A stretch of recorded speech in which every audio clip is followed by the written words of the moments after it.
பிறந்தாலும் ஆம்பிள்ளையா பிறக்க கூடாது. ஐயா பிறந்து விட்டா பொம்பிளே நினைக்க கூடாது.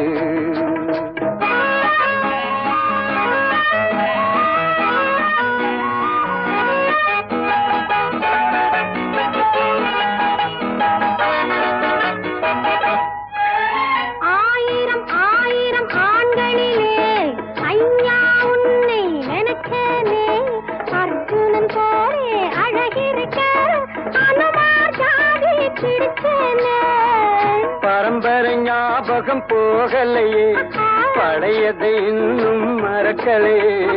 மரத்துக்கு மேலே தாவறியே, மனுஷனை குரங்கா நினைக்கிறேன். பிறந்தாலும் பொம்பளையா பிறக்க கூடாது. ஐயா